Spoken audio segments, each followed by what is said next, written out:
Asalaamu calaykum waraxmatullaahi tacaala wabarakaatu daawadayaal waa Shubaal Media iyo mar kale casharadii aynu kaga hadlaynay xoojinta raganimada casharkeennan oo noqonaya casharkii saddexaad ayaa waxaanu idiin soo sheegnay daawadayaal in isticmaalka dawooyinka kiimikada amaba herbalka ah ee uu qof dhalinyaro u isticmaalo xoojinta raganimada in ay taasi ku noqonayso mustaqbalka caafimaad darro aad u xooggan oo aanu ka soo kabsan innaga oo uga dignay sideedaba inaanu qof dhalinyaro ah isticmaalin dawooyinka kiimikada amaba herbalka ee laga sameeyo kiniiniyaasha ee xoojinta raganimada loogu talagalay.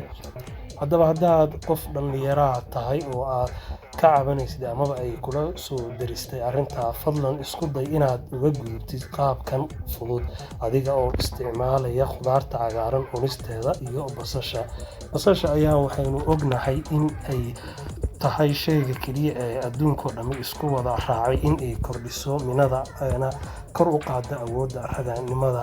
waxaana kaloo laysku raacay dhakhaatiirtu amreen in qofka himadiisu yaraato uu isku dayo inuu isticmaalo cunista khudaarta cagaaran, barbarooniga, saladhka iyo karootada iyo waxyaabaha khudaarta cagaaran oo dhammi, taasoo faa'iido weyn u ah nafsad ahaan iyo jismi ahaan. awoodda raganimadana ay kor u qaadayso.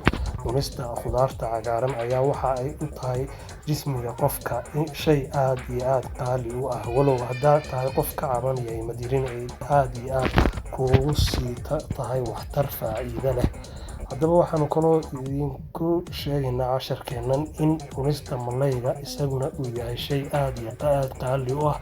malayga oo ah shay aad u kordhiya himada raganimada ayaa waxaa habboon inaad isku daydid inaad asbuucii 2 ama 3 jeer cuntid malay.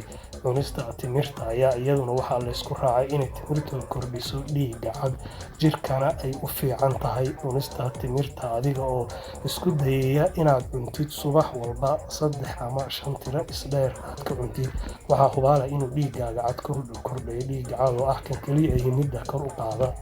waxaanu kaloo idiin haynaa isticmaalka malabka oo ah shay aad iyo aad muhiim ugu ah qofka inuu isticmaalo subax walba qaado malaba uu ku qaso biyo, taasoo ka saaraysa jirka oo dhan wasakhda korna u qaadaysa dhammaan dhiigga korka ku jira iyo himada raganimada. haddaba isku day inaad isticmaashid waxyaabahan aan kugula soo talinay ee ah khudaarta cagaaran, cunista malayga iyo basasha.